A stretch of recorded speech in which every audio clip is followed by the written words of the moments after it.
Last fall, something happened that changed everything. It was a chilly October night in Ohio. My cousin Ryan, our friends Jake and Eli, and I were spending the weekend at Ryan's dad's old lake house. Quiet, isolated, no cell signal. It was meant to be a getaway from our crazy college schedules. Campfire, pizza, music, just guys being guys. That night, Jake pulled something out of his backpack, a polished Ouija board. Got it off eBay, he said with a smirk. Figured we could try contacting the spirits out here.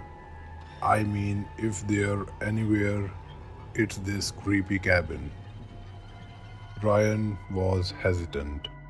Dude, my mom always said this stuff was real. She warned me never to mess with it. But we laughed it off. We were all around 22 and we thought we were invincible. Stupid. We lit a couple of candles, killed the light, and sat cross-legged on the wooden floor. The planchette was cold to the touch. At first, nothing happened. We kept repeating, "Is anyone there? Can you hear us?" Then the planchette moved. No one laughed this time. We each swore we weren't pushing it. It spelled IAMHERE. Eli backed away. Hell no, I'm out. But Ryan stayed glued to the board. He asked, "What's your name?" The planchette spelled BECCA. Ryan went stiff. His older sister Rebecca had died in a car accident 5 years ago. "Is this really you?" he asked. "YES." We all stared at each other. No one spoke. Ryan asked a few personal questions, things only he and Becca would know, and the board answered them correctly. That's when things got dark. The candle closest to Ryan suddenly blew out, even though the windows were shut and there was no wind. Then the planchette spelled STAY. Jake panicked. "We have to end this, man. We need to say goodbye." But Ryan wouldn't stop. He whispered, "Becca, give me a sign, please." Then the planchette shot to DONT. The glass planchette cracked under our fingers. The entire board shook as if something underneath was alive. We screamed. Jack threw the board into the fireplace. The flames flared unnaturally high for a moment before settling. We didn't sleep that night. Ryan sat silently, staring into the corner of the room, whispering something we couldn't understand. He looked pale, like he'd seen a ghost. A week later, Ryan stopped coming to class. He didn't answer texts. His mom called me, crying. She said he would lock himself in his room, refused to eat, and kept muttering, "She is not my sister. She is something else." Then one night, she found him on the bathroom floor. He had sliced his own arm open, carving the name Becca into his skin using a piece of broken mirror. He was rushed to the ICU. The doctor said he lost a lot of blood. He was in a coma for 2 days. When he woke up, he was terrified. He grabbed my hand and whispered, "It wasn't her. It lied. It used her name. It's still inside me." He said he could hear her, or it, inside his head, talking to him, taunting him, telling him to do things, terrible things. Ryan's never been the same. He sees a psychiatrist now. He's on medication for insomnia, paranoia, and something they diagnosed as a dissociative episode. But I don't think it was psychological. Jake dropped out of college and moved to Oregon. He is obsessed with cleansing rituals now and won't sleep without a Bible by his bed. Eli deleted all his social media and joined a spiritual retreat in Arizona. He told me over the phone, "We invited something in, man. We gave it permission." As for me, I haven't touched anything spiritual since. No candles, no prayers, no dark rooms, nothing. Every night before bed, I check my closet. I check under the bed. I sleep with the lights on. And sometimes, when I am half asleep, I hear a voice whisper right into my ear, "I am still here." If you are watching this thinking of playing with a Ouija board for fun, don't. What we thought was a joke nearly killed my cousin and ruined our lives. Some doors should never be opened.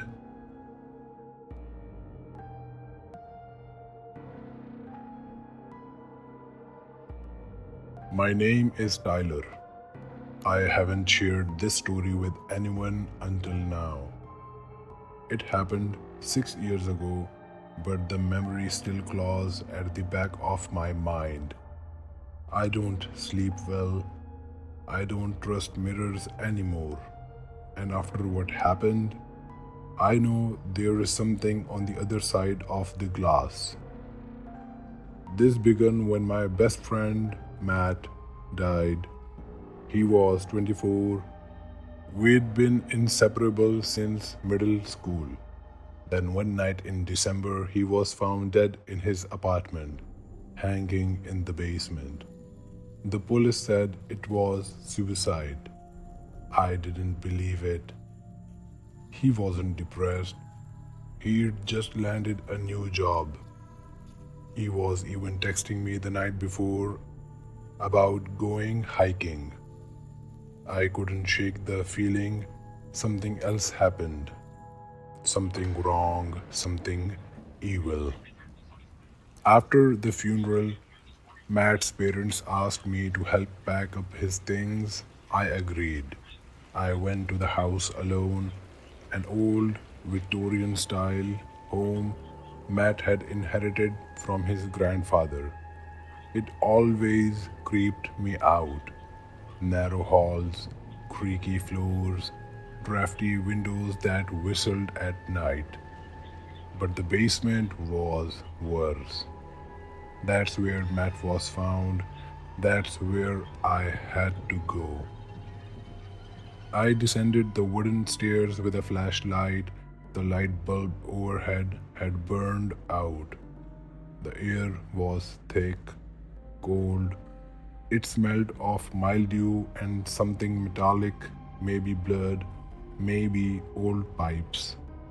The police had already taken what they needed, but his stuff was still down there. Old boxes, tools, dusty books.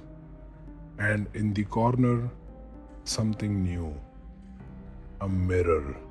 about 6 feet tall, ornate, brass frame, Victorian, maybe antique. But I swear it hadn't been there before. I faced the far wall, not the room, almost as if it didn't want to reflect anything. I stood in front of it. My flashlight flickered.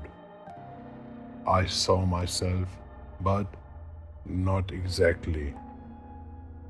The reflection didn't blink when I did. I tested it again, blinked twice, tilted my head. My reflection was off, like a half-second delay or watching yourself through a bad internet stream. Then it smiled. I didn't. I dropped the flashlight and stumbled back. When I picked it up again, the mirror showed only me. Normal. I thought I was tired, grieving, maybe just paranoid. I should have left, but I didn't. That night, I had the worst dream of my life. I was in Matt's basement in front of the mirror, but I wasn't alone. He stood behind me, pale, eyes wide, mouth open, but no sound. His skin was bruised around the neck, his feet not touching the floor, hanging. Then I heard something from the mirror, a voice, raspy and guttural. He saw me, now you will too. I woke up gasping for air. I was drenched in sweat, but the worst part, my feet were filthy, covered in dust, like I'd been walking barefoot in that basement. I had to go back. I needed to see the mirror again. When I entered the basement, it was colder than before, and the mirror had moved. It was now facing the stairs as if waiting for someone to come down. As I approached it, I noticed something behind the glass. Not a reflection, a shape. It stood just behind me, out of frame. I turned, nothing was there, but in the reflection, it moved closer. I watched in horror as this dark, human-like figure with no face raised its hand and pointed to my chest. I looked down, nothing. Looked back, it was touching my shoulder in the reflection. And then I felt it.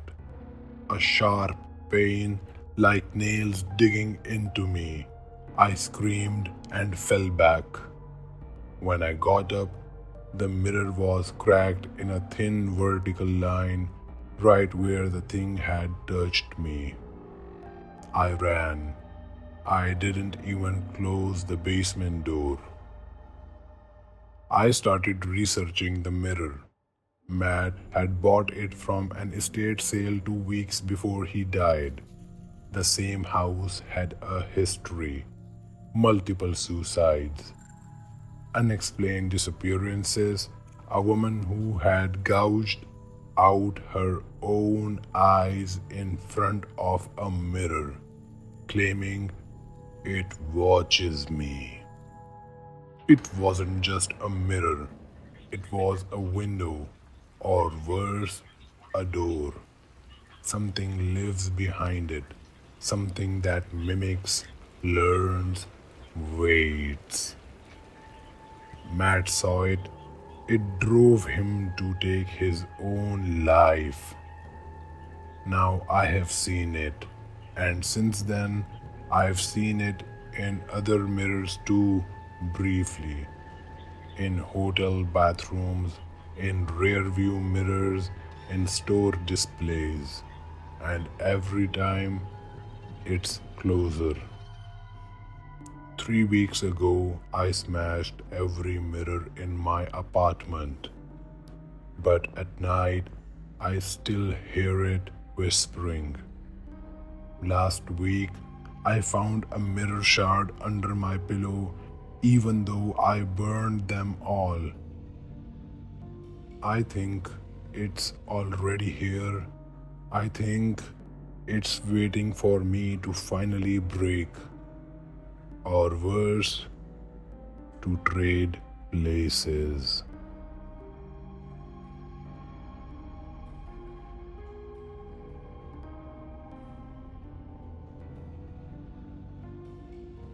My name is Daniel. I live in a small town in Pennsylvania, and for a while I thought I understood what paranormal meant. Ghost stories were fun at parties, just stories. But what happened to my nephew Jamie changed that forever. It made me realize some stories are warnings. It started 2 months after my sister passed away in a car crash. She left behind her only son, 5-year-old Jamie, a quiet, sweet boy with big eyes and a soft voice. I took him in. I wanted to give him peace, routine, and love. But what I gave him was a house that was never meant for children. The first time I noticed it, Jamie was sitting in the hallway outside his bedroom, whispering. I asked him who he was talking to. He smiled and said, "To Max. He is my friend." I assumed he was inventing a coping mechanism. Grief does strange things to kids, so I played along. "What's Max like?" Jamie replied, "He lives in the walls. He doesn't like loud noises." Strange but harmless, or so I thought. Over the next week, toys would end up in weird places. Doors would creak open in the middle of the night. Jamie's closet door would be wide open every morning, even though I always closed it at bedtime. I installed a baby cam in his room just to be safe. That night, I saw something that made my blood run cold. At 2:37 a.m., the closet door slowly opened. Jamie sat up in bed, but he wasn't looking at the door. He was staring at the corner of the room, and then he smiled. He started talking, but I couldn't hear him. Then, out of nowhere, his blanket lifted off his body and landed on the floor. Jamie didn't even flinch. He just whispered, "Good night, Max." I couldn't sleep after that. 3 days later, I found Jamie in the bathroom with a bloody nose. He said he fell, but I noticed fingertip bruises on his upper arms like someone had grabbed him. "Jamie, did you fall? Or did someone hurt you?" He looked down, whispered, "Max didn't like that I told you about him." That night, I locked his bedroom door from the outside. I slept outside his door. But at exactly 3 a.m., I heard Jamie screaming. When I burst into the room, he was curled into a ball in the corner, claw marks on his back. The final straw came a week later. I had just finished doing laundry in the basement when I heard a loud thud from upstairs, followed by silence. When I ran up, I found Jamie at the bottom of the staircase. His head was bleeding. He was unconscious. We rushed him to the ER. He had a concussion and two fractured ribs. But what haunted me the most was what the nurse told me. She said Jamie kept repeating something under his breath as they were stitching him up. Max pushed me. Max pushed me. Max wants me to come live in the walls with him. I called in a spiritual medium. She was hesitant at first until she walked into the house and said, "There is something here that's never lived a human life." She cleansed the house, burned sage, said prayers in Latin, drew salt lines around Jamie's bed. Jamie hasn't seen Max since, but he doesn't talk anymore. It's been 6 months. Jamie is in therapy. He rarely speaks. When he does, he always whispers. Last week, I found him sitting alone in the hallway again, just like before. I knelt beside him and asked, "Are you okay?" He didn't look at me, just kept staring at the wall. Then, in a voice I haven't heard since the night of the fall, he said, "Max says you locked him out. He is angry now." Some nights, I hear scratching sounds in the walls, like tiny fingers trying to find their way back in. I no longer sleep upstairs. Jamie refuses to enter that hallway, and I have stopped asking questions because the last time I did, Max answered.